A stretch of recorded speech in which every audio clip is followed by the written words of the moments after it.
Chapter number 2 हमारा and हो चुका था। उसके हमने एक्सरसाइज के प्रॉब्लम्स भी कर लिए थे। आज जो हमें स्टार्ट करना है वो हमारा चैप्टर नंबर 3 होगा। हमने चैप्टर नंबर 3 को स्टार्ट करना जी। तो चैप्टर नंबर 3 फर्स्ट ईयर की बुक का मोशन के बारे में है। इस चैप्टर के अंदर हम डिटेल्स मोशन को स्टडी करेंगे। मोशन ऑफ ऑब्जेक्ट्स, मोशन क्या होती है। अब तक जो हम आइडियाज़ पढ़ते आए हैं मोशन के बारे में, हम ऐसे ही डिफाइन करते थे कि मोशन क्या होती है। एक बॉडी अगर अपने सराउंडिंग के लिहाज से अपनी जगह तब्दील कर रहा है तो वो मोशन में होगा। और अगर वो अपने ऑब्ज़र्वर के लिहाज से, अपने सराउंडिंग के लिहाज से, जो बंदा उसको ऑब्ज़र्व कर रहा है उसके लिहाज से अगर वो अपनी जगह को तब्दील नहीं कर रहा तो इसका मतलब है वो बॉडी रेस्ट में। तो रेस्ट ऑफ मोशन की definition with respect to observer, observer के लिहाज से हमें पता चलेगा। जो बंदा ऑब्ज़र्व कर रहा है उसके लिहाज से वो बॉडी रेस्ट में है या मोशन में। ये हमें बताता है कि जो हम चीज़ स्टडी कर रहे हैं ये क्या चीज़ है, रेस्ट है या मोशन। एक चीज़ की दो स्टेट्स हो सकती हैं, या वो चीज़ रेस्ट में हो सकती है या वो चीज़ मोशन में हो सकती है। अगर वो चीज़, वो ऑब्जेक्ट, वो बॉडी अपने ऑब्ज़र्वर के लिहाज से अपनी जगह तब्दील कर रही है तो वो मोशन में है, और अगर वो अपने ऑब्ज़र्वर के लिहाज से अपनी जगह तब्दील नहीं कर रही तो वो रेस्ट में। जैसा कि एक बस के अंदर पैसेंजर सफ़र कर रहे होते हैं, सारे पैसेंजर सफ़र करके एक ही तरफ को जा रहे हैं, बस में मौजूद है। जो बंदा अपने साथ सीट वाले बंदे को देखता है तो वो बंदा वहीं पे बैठा होता है। पिछले घंटे से 1 घंटा, 2 घंटा, 3 घंटे, जितना टाइम भी हो गया, काफ़ी देर से वो वहीं पे बैठा है उसके लिहाज से। तो इस बंदे ने देखा है साथ वाले बंदे को, तो ये बंदा वहीं पे है। अब ये साथ वाली सीट वाला बंदा उस बंदे के लिहाज से रेस्ट में। लेकिन अगर कोई बाहर से खड़ा हुआ बंदा इनको ऑब्जर्व करे तो वो ये कहेगा, ऑब्जर्वर जो बाहर खड़ा है वो देखे तो वो कहेगा ये बंदा मोशन में है, दोनों मोशन में है। लेकिन जो सीट के साथ बंदा बैठा है वो कह रहा है कि नहीं ये मोशन में है, ये मोशन में नहीं है, ये रेस्ट में। तो फ़र्क किस चीज़ का है? गाड़ी तो मूव कर रहा है, जा तो रहा है, कॉन्स्टेंटली जा रहा है, लेकिन जो अपने साथी के लिहाज से ये बंदा रेस्ट में, और बाहर से देखने वाले बंदे के लिहाज से ये बंदा मोशन में। तो जो सबसे ज़रूरी चीज़ है रेस्ट एंड मोशन के हवाले से, वो ऑब्ज़र्वर का होना है। अगर ऑब्ज़र्वर आपके साथ मौजूद है, आपके प्लेन में, आपके रेफरेंस में मौजूद है, तो उसके लिहाज से आप रेस्ट में हैं। और अगर आप दूसरे प्लेन में हैं, वो बंदा आपके प्लेन में नहीं है, वो बंदा बाहर से आपको ऑब्ज़र्व कर रहा है, तो आप इस वक्त उसके लिहाज से रेस्ट में नहीं है, आप उसके लिहाज से मोशन में हैं। ये बेसिक डिफरेंस था रेस्ट का और मोशन का। तो हम इसको डिफाइन करते हैं, तो डेफिनेशन के अंदर ये चीज़ मेंशन करते हैं with respect to some observer, किसी ऑब्जर्वर के लिहाज से। ये चीज़ बहुत ज़रूरी होती है मोशन को और फोर्स को डिस्कस करते हुए। जी, तो जो चैप्टर नंबर 3 है, इसके में भी बात कर रहे थे रेस्ट की और मोशन की। ये चैप्टर है मोशन एंड फोर्स के बारे में कि मोशन क्या चीज़ है। तो इसके अंदर सेक्शंस हैं। पहले सेक्शन के अंदर हम सारी मोशन को डिस्कस करेंगे। सेकंड सेक्शन के अंदर हम फोर्स को डिस्कस करेंगे कि फोर्स किस तरह से लगती है और किस तरह से उसको मूव करवाने में काम करती है। जी, डिस्प्लेसमेंट सबसे पहले चीज़ आती है कि डिस्प्लेसमेंट क्या होता है। Displacement rate of change of एक बॉडी फासला तय करती है। बेसिकली दो चीज़ें होती हैं, फासला होता है, क्या चीज़ होती है, ये बड़ा डिफरेंस होता है दोनों के दरमियान में। बट डिस्टेंस होता है जो रास्ते की लंबाई, उसको डिस्टेंस कहा जाता है। और जो डिस्प्लेसमेंट होता है, डिस्प्लेसमेंट होती है भी लंबाई है। दोनों के अंदर फ़र्क क्या है? जो डिस्टेंस है ये लंबाई है, दो पॉइंट्स के दरमियान जो ओरिजिनल लेंथ है ये डिस्टेंस कहलाती है। जो दो पॉइंट्स के दरमियान शॉर्टेस्ट डिस्टेंस है, ये शॉर्टेस्ट डिस्टेंस लंबाई नहीं कहलाती बल्कि नाम है डिस्प्लेसमेंट। डिस्टेंस किस तरह से हम इसको डिफाइन करते हैं? डिस्टेंस को दो पॉइंट्स के दरमियान रास्ते की लंबाई, दो पॉइंट्स के दरमियान रास्ते की लंबाई। जैसे एक बंदा स्टार्ट करता है ट्रैवल करना, और जैसे रोड के ऊपर हम ट्रैवल कर रहे होते हैं तो रास्ते में आ जाएगी कोई चीज़ भी आ जाएगी, डायरेक्शन को चेंज करना पड़ेगा। जैसे ये इसने शो किया में path A to B move कर रहा है बॉडी, दरमियान में कोई चीज़ है जिसकी वजह से इसने अपना पाथ चेंज किया है। ये पॉइंट लेट्स सपोज आपको जाना है लाहौर से कराची जाना है, आप लाहौर से कराची जा रहे हैं, तो ये रास्ता आप लेते हैं, यूँ निकलते हैं इधर से, इस तरह जाते हैं, ये यूँ जाते जाते इस डायरेक्शन में हो जाते हैं, फिर यूँ को डायरेक्शन आती है, फिर ये आती है, फिर रास्ते में के दरिया वगैरह भी आते हैं, समुंदर कोई सो कहते हैं। ये पॉइंट ए और बी के दरमियान डिस्टेंस है, लेंथ है पाथ की।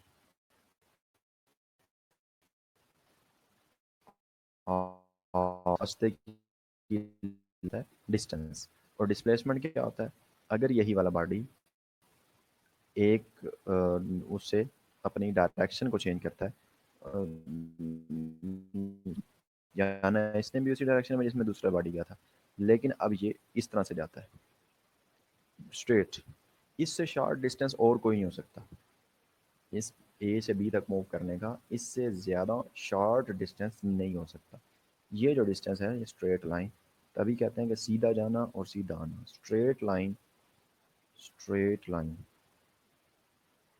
स्ट्रेट लाइन से कम फासला, ये वो है जो शॉर्टेस्ट डिस्टेंस है। ये जो स्ट्रेट लाइन है ये बेसिकली क्या है, शॉर्टेस्ट डिस्टेंस है दो पॉइंट्स के दरमियान।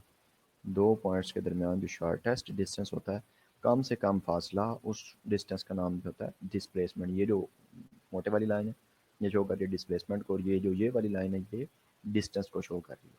अब हैं तो दोनों फासले, लेकिन अगर आप डिस्टेंस को टाइम के हिसाब से नापते हैं तो वो स्पीड कहलाती है। अगर आप इस डिस्टेंस को टाइम के हिसाब से नापना शुरू करते हैं, मेजर करना शुरू करते हैं कि इस बॉडी ने कितना डिस्टेंस कवर किया, कितनी कितने टाइम के अंदर कवर किया, तो ये जो चीज़ होती है इसको हम कहते हैं कि हम बॉडी की स्पीड चेक कर रहे हैं।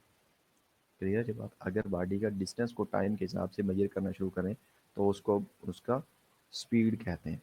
और अगर डिस्प्लेसमेंट को टाइम के हिसाब से मेजर करना शुरू करें, डिस्प्लेसमेंट को टाइम के हिसाब से अगर कंपेयर करना शुरू करें कि टाइम कितना है उस हिसाब से डिस्प्लेसमेंट कितना कवर हुआ, तो ये जो चीज़ होती है ये वेलोसिटी कहलाती है। ये फ़र्क है स्पीड में और वेलोसिटी के अंदर। वेलोसिटी का यूनिट भी वी है, सॉरी सिंबल वी है, और स्पीड का सिंबल भी वी है, दोनों के यूनिट भी सेम है, मीटर पर सेकंड स्पीड के लिए, मीटर पर सेकंड वेलोसिटी के लिए। फ़र्क ये है कि जैसे डिस्टेंस स्केलर क्वांटिटी है, हमने कोई ख्याल नहीं किया हम किस पाथ पे जा रहे हैं और किधर जा रहे हैं, इस चीज़ का हमने बिल्कुल ख्याल नहीं किया। जबकि ये इस पाथ के अंदर हमने ख्याल नहीं किया हम किस डायरेक्शन में जा रहे हैं, कोई डायरेक्शन भी हमारी थी, रैंडम डायरेक्शन थी, ख्याल नहीं किया, इसका मतलब है ये स्केलर है। हमने बस फासले की तरफ देखा है कि हम किधर जा रहे हैं, ये स्केलर है। और इसमें हमने लेंथ के साथ साथ हमने डायरेक्शन का जिक्र भी किया कि इस डायरेक्शन में जाना है, तो ये वेक्टर है। तो इस हिसाब से चूँकि क्वांटिटीज़ वेक्टर हैं, तो जो स्केलर है ये स्पीड बनेगी, और अगर हम डिस्प्लेसमेंट को टाइम से हिसाब से देखेंगे तो वो वेलोसिटी बनेगी। यही कंसेप्ट आगे वेलोसिटी को एक्सेलरेशन बना देता है, और सिमिलरली डिफरेंट चीज़ें, ये बेसिक चीज़ थी जो बतानी ज़रूरी थी इस हिसाब से। हमारे स्मार्ट सिलेबस के अंदर जो चीज़ है वो रिव्यू ऑफ इक्वेशन से स्टार्ट है। रिव्यू ऑफ इक्वेशंस बेसिकली हमने वहाँ से स्टार्ट करना है। ये सारी चीज़ें हमारे कोर्स का हिस्सा नहीं है, लेकिन पता होनी चाहिए बेसिक चीज़ें, कहीं पे यूज़ हो सकती हैं नेक्स्ट स्टडीज़ के अंदर भी हमारे हेल्पफुल है। हमें पता होना चाहिए कि इन चीज़ों के अंदर चीज़ बयान हुई है और क्या है इसके अंदर, ये हमें सारा कुछ पता होना चाहिए इसके बारे में। जी, review of equations, first equation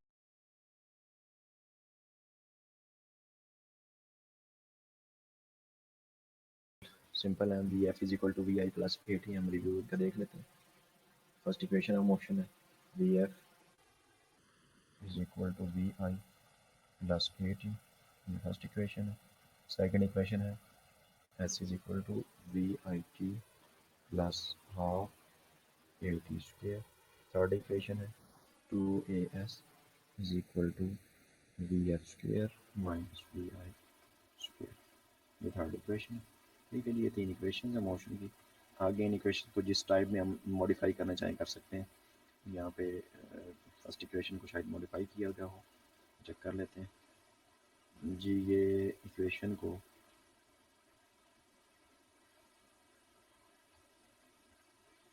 ये v F is equal to we I plus A t, first equation as it is है। ये equation s is equal to v f plus v i divided by 2 multiply by t, और ये equation है S is equal to let the distance covering during the interval s, ये s जो है उसने इस डिस्टेंस का यहाँ देखेंगे रेफरेंस लेके बात की हुई है कि अगर हमें एवरेज निकालना पड़ता है डिस्टेंस का तो हम क्या करते हैं, इनिशियल वेलोसिटी और फाइनल वेलोसिटी को हम ऐड करते हैं और डिवाइडेड बाय 2 कर देते हैं। तो इससे हमें डिवाइडेड बाय 2 करने से वेलोसिटी डिवाइडेड बाय 2 करने से हमें इसका एवरेज मिल जाता है वेलोसिटी का, मल्टीप्लाई बाय टी कर देते हैं। इसमें होता है S is equal to v is equal, speed के लिए हम लिखते हैं s is equal to v t या v is equal to s over t, ऐसे था फार्मूला। तो यहाँ से हमने इस फार्मूले को चेंज किया हुआ है S is equal to v t करके, स्पीड और वेलोसिटी का जो रिलेशन है वहाँ से हम बी के एवरेज निकाल रहे हैं, बी एवरेज इनटू टी, ये वो असल के अंदर लिखा हुआ है। थर्ड 3 इक्वेशंस गिवन है जो रिव्यू के तौर पर लिखी हुई। उसके बाद फिर है Newton's laws of motion. Newton's laws of motion very basic, अपना क्लासेस उनको पढ़ रहे हैं। न्यूटन्स लॉज क्या होते हैं? पहला लॉ न्यूटन का क्या है? न्यूटन का पहला लॉ यही कहता है कि अगर कोई बॉडी रेस्ट में है तो वो रेस्ट में रहेगा, अगर कोई बॉडी मूव कर रहा है तो मूव करता रहेगा। कब तक? जब तक कि उस बॉडी पर कोई और दूसरी फोर्स एक्ट न करना शुरू कर दे, जब तक उस पर कोई बैरूनी फोर्स असरअंदाज ना हो। न्यूटन सेकंड लॉ क्या कहता है? और इसमें इनर्शिया का जिक्र भी है फर्स्ट लॉ के अंदर ही, मेरे कोर्स का हिस्सा नहीं है लेकिन मैं इसको रिव्यू के लिए जस्ट चीज़ें मेंशन कर। सेकंड लॉ क्या कहता है? F is equal to m में जब भी किसी बॉडी पर आप फोर्स लगाएंगे जिसका मैस एम हो, उसमें एक्सेलेरेशन ए प्रोड्यूस हो जाएगा। वो जो एक्सेलेरेशन है उस बॉडी के मैस के इन्वर्सली प्रोपोर्शनल होगा। जितना मैस ज़्यादा होगा एक्सेलेरेशन कम प्रोड्यूस होगा, अगर मैस कम होगा तो एक्सेलेरेशन ज़्यादा प्रोड्यूस होगा। न्यूटन थर्ड लॉ कहता है कि एक्शन और रिएक्शन दोनों बराबर होते हैं लेकिन सिमत उनकी मुखालिफ होती है। जैसे हम आगे चल रहे हैं, ज़मीन को पीछे धकेल रहे हैं, ज़मीन हमें आगे धकेल रही है, ये दोनों एक दूसरे के ऑपोजिट है। जो हमारे इसके अंदर नेक्स्ट चीज़ ऐड है वो मोमेंटम के हवाले से, मोमेंटम के हवाले से इम्पल्स और law of conservation of momentum, ये हमने चीज़ें देखनी है। तो उसके लिए सबसे पहले हमें मोमेंटम का पता होना चाहिए। मोमेंटम क्या है? मोमेंटम को पी से डिनोट किया जाता है। बेसिकली मोमेंटम को पी से डिनोट किया जाता है और मोमेंटम को डिफाइन ऐसे करते हैं, product of mass and velocity. किसी भी बॉडी की मास और वेलोसिटी की जो प्रोडक्ट होती है उसको मोमेंटम कहा जाता है। लीनियर मोमेंटम यहाँ पे जिक्र है। मोमेंटम दो तरह के होते हैं, एक एंगुलर मोमेंटम होता है, एक लीनियर मोमेंटम होता है। जो एंगुलर मोमेंटम होता है वो वेक्टर क्वांटिटी है। जो लीनियर मोमेंटम है, चूंकि नाम से जाहिर है लीनियर एक लाइन के अंदर ही है, स्ट्रेट लाइन के अंदर, तो ये होता ये भी वेक्टर ही है, होता वो भी वेक्टर ही है, लेकिन वो क्रॉस प्रोडक्ट होता है दो वेक्टर्स का, और ये सिंपल प्रोडक्ट है एक वेक्टर इनटू स्केलर का। लीनियर मोमेंटम वेक्टर है, एंगुलर मोमेंटम भी वेक्टर है, दोनों वेक्टर्स हैं लेकिन फ़र्क दोनों में क्या है? वहाँ पे वो क्रॉस प्रोडक्ट है दो वेक्टर्स का जो एंगुलर मोमेंटम है, आगे पढ़ेंगे हम चैप्टर नंबर 5 के अंदर। लेकिन लीनियर मोमेंटम है, ये सिंपल प्रोडक्ट है मास का एंड वेलोसिटी का। v वेलोसिटी है, m मास है। Linear momentum therefore vector quantity and has the direction of velocity. ठीक है जी, ये वो बात कर रहा है जो बात कर रहा था, जो कि ये वेलोसिटी v वेक्टर है, तो जो डायरेक्शन वेलोसिटी की होगी वही डायरेक्शन मोमेंटम की होगी। अभी हमने देखा वेलोसिटी क्या होती है? Rate of change of displacement. Displacement में जितना चेंज हो रहा है वो उसकी वेलोसिटी उस हिसाब से बनेगी। जी हम देख लेते हैं यूनिट्स क्या होंगे फिर मोमेंटम के। मोमेंटम के यूनिट्स देखने के लिए फार्मूला है p is equal to M V. Momentum का formula p is equal to,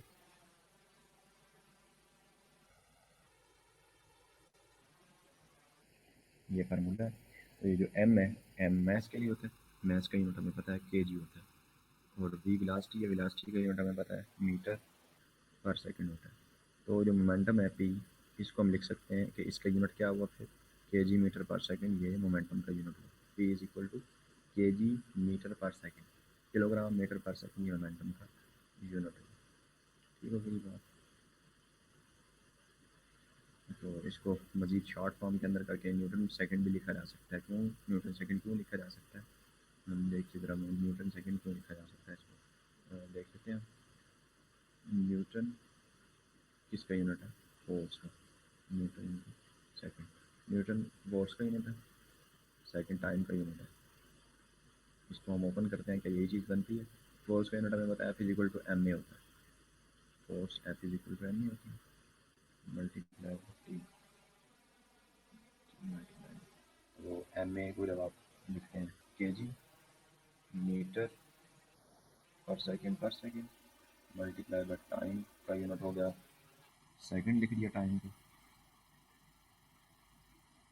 time के लिए फिर जब सेकंड लिखेंगे पहले माइनस वाला सेकंड -2 आ रहा है, साथ में एक ऐसा आ जाएगा प्लस वाला, तो रिज़ल्ट जो लास्ट का निकलेगा बनेगा केजी मीटर पर सेकंड। बिल्कुल, तो उसको हम, क्योंकि ये निकला कहाँ से है, इज इक्वल टू किसके है, ये न्यूटन सेकंड के बराबर है, तो इसका मतलब ये हो जाएगा मोमेंटम का यूनिट, हमने मोमेंटम, ये मोमेंटम का यूनिट दो इसके नाम है, एक इसको केजी मीटर पर सेकंड करके भी लिख सकते हैं और दूसरा इसको न्यूटन सेकंड भी लिख सकते हैं। नेक्स्ट है momentum and Newton second law of motion.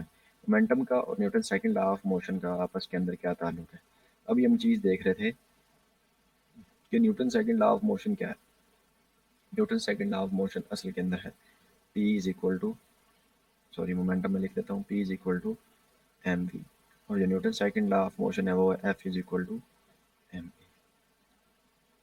इस F is equal to m a को अगर हम इसकी ओरिजिनल फॉर्म के अंदर लेके आते हैं तो ये क्या होता है, मोमेंटम, ये force F is equal to m, acceleration होता है V F minus v i into bracket divided by t, ये होता है F is equal to m a की जगह हमने वैल्यू लगा दी एक्सेलरेशन जो कि बराबर होता है V F minus v i divided by t के। तो इसको हम जब ओपन करते हैं तो ये क्या बनता है, M V F minus M we I, मैं इसको दोबारा से लिख देता हूँ रेज करके ताकि समझने में थोड़ी सी आसानी हो जाए, मिक्स ना हो जाए काम सारा। जी, तो जो चीज़ हम लिख रहे हैं वो क्या है, F इज इक्वल टू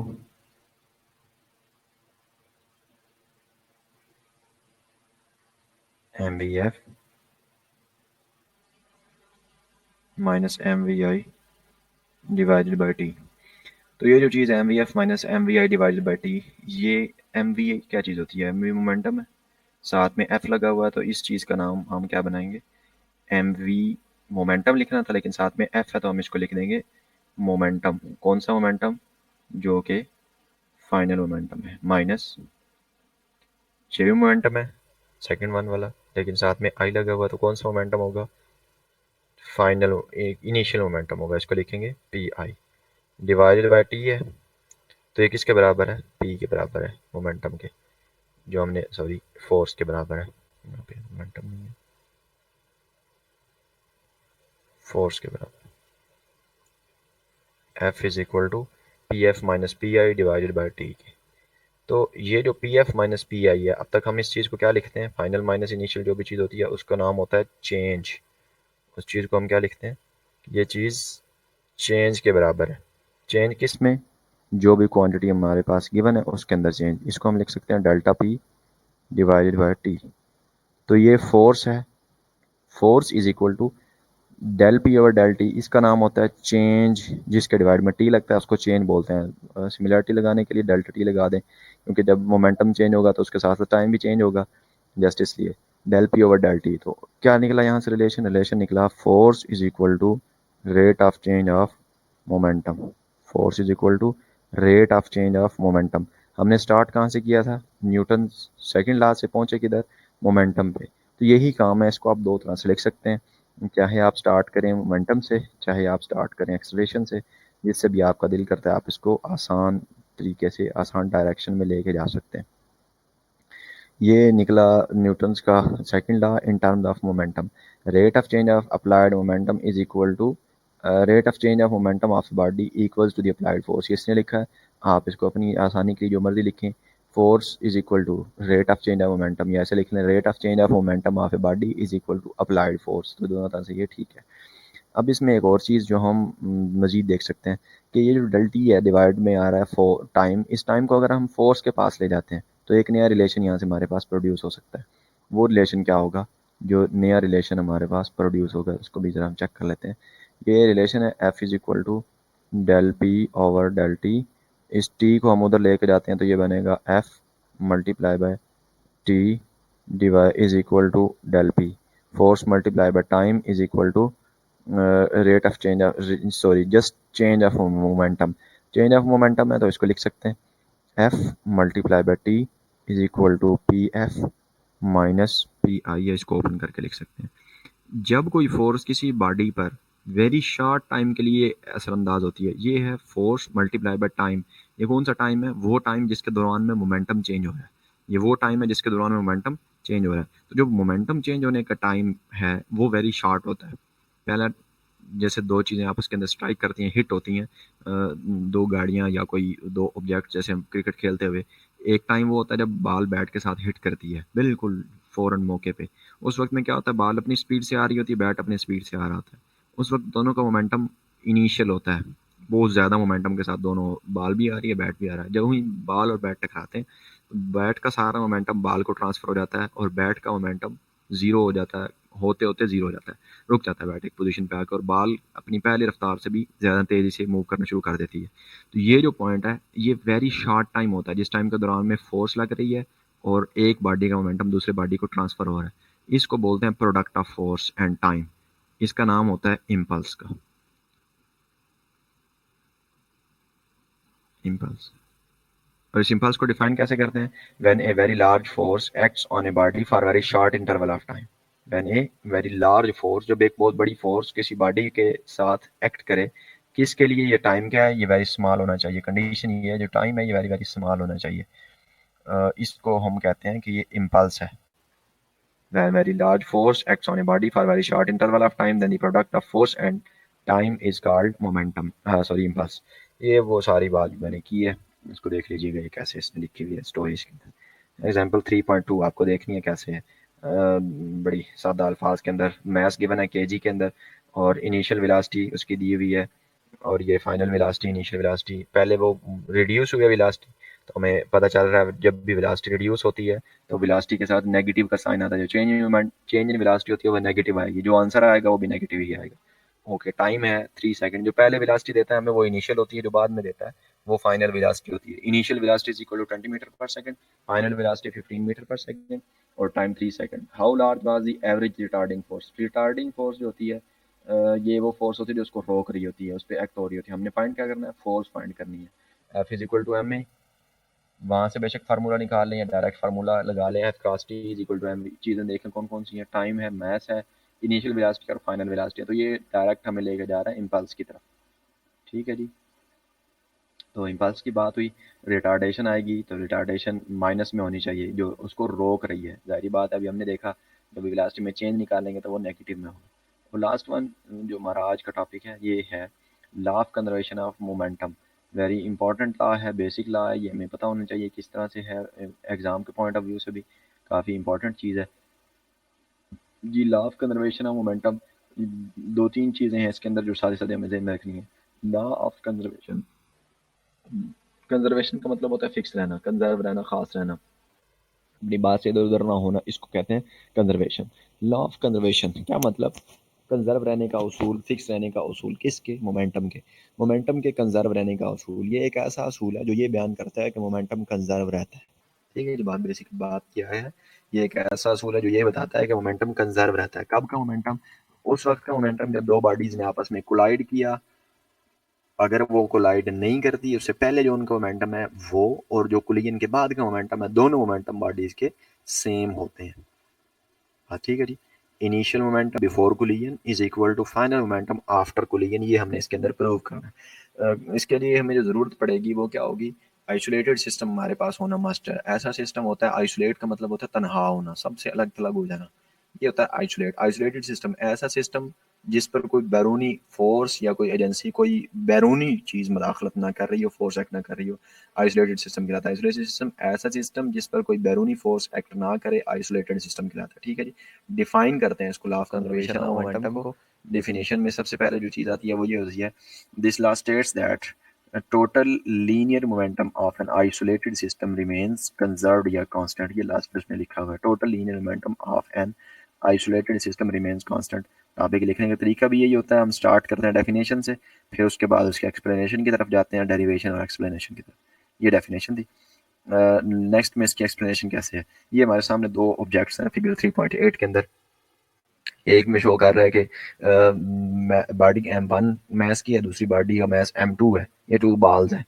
एक बॉल दूसरे की तरफ मूव कर रहा है वेलोसिटी V1 से, दूसरा बॉल जिसकी वेलोसिटी V2 है, मैस M2 है। एक बॉडी मास 1 M1, दूसरा बॉडी मास M2, एक की वेलोसिटी V1, दूसरे की वेलोसिटी V2, ये दोनों एक ही डायरेक्शन के अंदर मूव कर रही हैं। होता क्या है, या V2 अपनी मोशन की जो रफ्तार है, वेलोसिटी है, वो थोड़ी कम कर देता है, या V1 अपनी रफ्तार वेलोसिटी को थोड़ा बढ़ा देता है। जब V1 थोड़ी ज़्यादा हो जाती है V2 से, तो क्या होता है, ये बॉडी इसको अप्रोच करती है, या V2 थोड़ी हो जाती है और V1 अपनी रफ्तार से ही चलता रहता है M1, तो ये दोनों एक दूसरे के साथ कोलाइड करते हैं।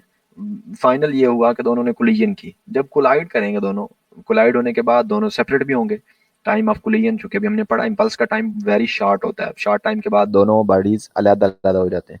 जो ही अलग होंगे, अलग होने के बाद, अलहदा जब ये दोनों कोलाइड किए हुए हैं यहाँ पे, ये इसके ऊपर फोर्स लगा रहा है, ये इसके ऊपर फोर्स लगा रहा है। जो M1 M2 पे फोर्स लगा रहा है वो तो F है, लेकिन मुकाबले में M2 को भी तो फोर्स लगानी चाहिए M1 पे, वो फोर्स F प्राइम है। एक F है, दूसरी F प्राइम है, दोनों फोर्सेज एक दूसरे के ऊपर इस तरह से एक्ट कर रही हैं, एक्शन एंड रिएक्शन बना रही है। उसके बाद क्या होगा, जो बॉडी M1 है उसकी वेलोसिटी V1 से V1 प्राइम हो जाएगी, जो बॉडी M2 है उसकी वेलोसिटी M2 से सॉरी V2 से V2 प्राइम हो जाएगी। ये नेक्स्ट में उसने शो किया हुआ यहाँ तक।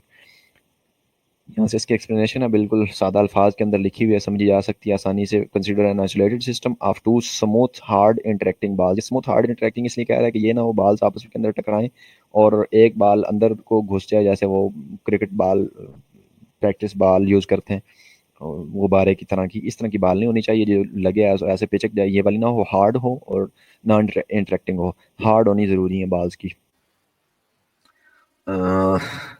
Moving along the same straight line in the same direction with velocities v1 and v2, both the bars collide after collision। ये कह रहा है कि दोनों बाल्स कोलाइड की। कोलिजन की मैंने रीजन बताई क्या हो सकती है, या ये तेज हो गई या ये वाली कम हो गई, या ब्लू तेज हो गई या रेड कम हो गई, दोनों में से एक कंडीशन हुई तो कोलिजन हो जाएगी जी। After collision, ball of mass m moves with velocity v1 prime and m2 moves with velocity v2 prime in the same direction as shown in figure 3.8। Figure भी उसने बता दी साथ साथ में। तो find change in momentum of mass m1 using equation 3.11। अब ये भी वही बात कर रहा है, इम्पल्स की बात कर रहा है। इम्पल्स के केस में हमने जो काम किया था यही पे, यहाँ पे भी हमने वही वाला काम करना है। ये इक्वेशन इम्पल्स वाली है, इसी को लेके हम आगे मूव करवाते हैं, प्रोसीड करते हैं फर्दर। फर्स्ट बॉडी के केस में क्या होगा, फर्स्ट के केस में ये होगा, जो उसकी फोर्स है फर्स्ट बॉडी की, हम उसका इम्पल्स जो लिखने लगे हैं वो होगा F cross T is equal to mvf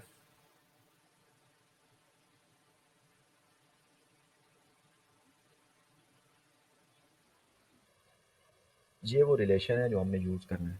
अब इसको यूज़ किस तरह से करना है, इसके लिए तीन चीज़ें हैं। एक F, जो हमारे केस में चार चीज़ें बड़ी ज़रूरी हैं।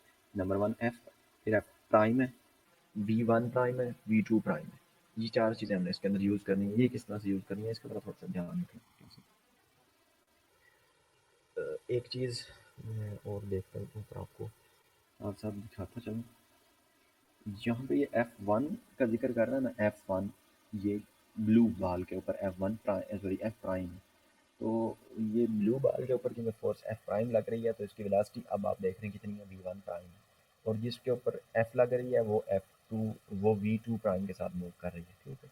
यही दो इक्वेशंस उस यहाँ पे उसने मेंशन की होंगी। यहाँ पे F प्राइम लगाएगा, वहाँ पे V1 प्राइम लगाएगा, और यहाँ पे F लगाएगा, वहाँ पे V2 प्राइम लगाएगा। चलिए इसको लिख देते हैं कैसे। मैं ब्लू बाल के लिए लिख रहा हूँ। ब्लू के लिए क्या था, जो ब्लू बॉल है वो प्राइम के साथ मूव कर रही है, f prime cross t is equal to blue ball की फाइनल वेलोसिटी जो टकराने के बाद हुई, क्योंकि ये बॉल वन है तो वो V1 प्राइम है, तो जो टकराने के पहले है इनिशियल वेलोसिटी है वो है V1 जस्ट। ये इक्वेशन नंबर वन है। जो इक्वेशन नंबर टू है वो क्या है, equation number two just f force वाले के लिए, रेड के लिए, f cross t is equal to m V2 prime minus mv2। Body तो m2 ही है, जस्ट उसको सिमिलरिटी से बचने के लिए एम हम तो कह रहे हैं या आप M2 लगा दें, शायद इसने भी लगाया होगा, यस लगाया हुआ, तो आप भी M लगाएं। ये M1 V1 है, M1 V1 है, ये M2 V2 है, ये M2 V2 है। ताकि पता चलता रहे ये कौन सा बॉडी है, M1 के साथ हम मूव करवा रहे थे या M2। ऐसा नहीं हो सकता कि M1 की वेलोसिटी V2 प्राइम हो जाए, नहीं, 1 के साथ 1 ही रहेगा, 2 के साथ 2 ही रहेगा, जस्ट प्राइम का डिफरेंस आता रहेगा। यहाँ पे प्राइम है, यहाँ पे प्राइम है, इस चीज़ का हमें ख्याल रखना।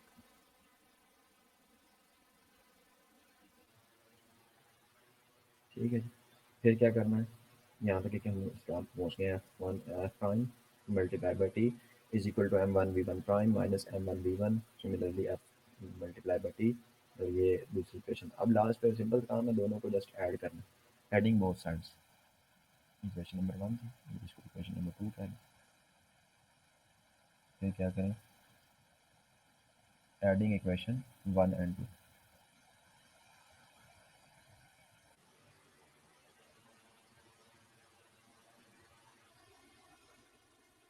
1 एंड 2 को ऐड करेंगे, असूल ये होता है कि राइट साइड राइट में ऐड होती है, लेफ्ट साइड लेफ्ट में ऐड होती है, क्रॉस प्राइम क्रॉस, इन दोनों को ऐड कर दिया, इज इक्वल टू, ये हुआ M1V1 prime minus M1V1 plus M2V2 prime minus M2V2 divide. अब जो लेफ्ट साइड पे है हमें नज़र आ रहा है कि F और F प्राइम दोनों हैं तो इक्वल, लेकिन ऑपोजिट है, कहाँ से, चलो अगर आपने फिगर पे वापस ये देखें, F1 और F2 सॉरी F और F प्राइम दोनों इक्वल है, लेकिन ऑपोजिट डायरेक्शन में। इक्वल और ऑपोजिट डायरेक्शन में होंगे तो उसके लिए हम क्या लिखेंगे, उसके लिए हम लिखेंगे F is equal to F prime, इक्वल है लेकिन ऑपोजिट डायरेक्शन में तो एक प्लस की होगी दूसरी माइनस की होगी, तो ये दोनों रिलेशन हैं ये कैंसिल हो जाएंगे। किस सूरत में, ये कंडीशन है दोनों के ऊपर इम्पोज, ये साइड ज़ीरो हो गई, इस साइड पे जो कुछ गिवन है आप एक टर्म को इस तरफ ले आएँ, दूसरी टर्म को इस तरफ ले आएँ, या नेगेटिव वाली को इधर रहने दें, एक तरफ कर लें पॉजिटिव वाली को, दूसरी तरफ कर लें, इज इक्वल टू जीरो है। इस साइड पे सारा कुछ उसी तरह से ही है, M1V1 prime plus M2V2 prime. मैंने क्या किया, मैं पॉजिटिव वाली टर्म्स इकट्ठी कर रहा हूँ और जो नेगेटिव वाली टर्म्स हैं वो मैं इकट्ठी कर रहा हूँ। ऐसे भी हम इसको लिख सकते हैं प्लस, और प्लस में होगा यहाँ पे माइनस है, दोनों टर्म के साथ माइनस है, यहाँ पे बाहर भी हम माइनस को ही शो करेंगे, माइनस M1V1 प्लस M2V2, क्योंकि मैंने इनका M जो माइनस है वो कॉमन ले लिया, इस टर्म का माइनस और इस टर्म का माइनस, वो मैंने बाहर लिख के अंदर प्लस कर दिया इनको। आप इसको चाहें तो वेरीफाई अपने तरीके से भी कर सकते हैं सिंपल एडिशन से। क्या होगा, जो नेगेटिव टर्म है इसको दूसरी तरफ लेकर आएंगे तो ये इधर आके प्लस हो जाएगी, तो जो रिलेशन फाइनल बनेगा वो होगा M1, फाइनल रिलेशन कुछ इस तरह से होगा,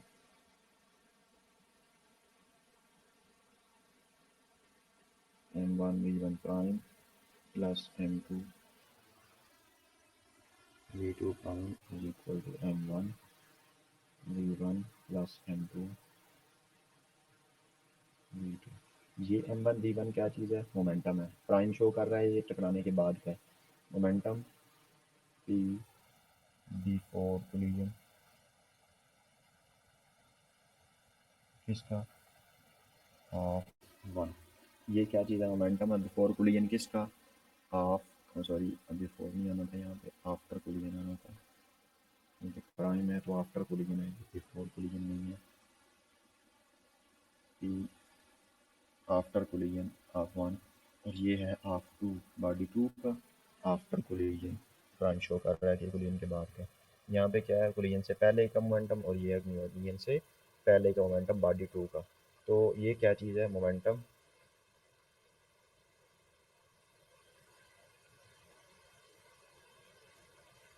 after collision is equal to, total लगाना साथ में, तो क्या ऐड होगा टोटल, इधर भी आ जाएगा total momentum before collision, momentum से पहले सॉरी कोलिजन से पहले का मोमेंटम बराबर है कोलिजन के बाद का मोमेंटम। यही वो चीज़ थी जो शो कर रही है कि total linear momentum of an isolated system against constant, यहाँ पे system before collision is equal to the final momentum of the system after collision. ये बेसिकली था हमारा लॉ ऑफ कन्जर्वेशन मोमेंटम, इसको रिवाइज कर लीजिएगा कैसे, नेक्स्ट इंशाल्लाह हम इसके केसेस डिस्कस करते हैं कि कोलिजन इन वन डायमेंशन कैसे हो सकती है, कोलिजन वन टू डायमेंशन में कैसे हो सकती है। ठीक है जी, इसमें कोई क्वेश्चन किसी किस्म का हो तो आप कमेंट्स में भी पूछ सकते हैं, नेक्स्ट जब भी आपका दिल करे आप इसको कमेंट्स के अंदर पूछ सकते हैं। ओके जी, अल्लाह हाफ़िज़, आज तक के लिए यही था, नेक्स्ट इंशाल्लाह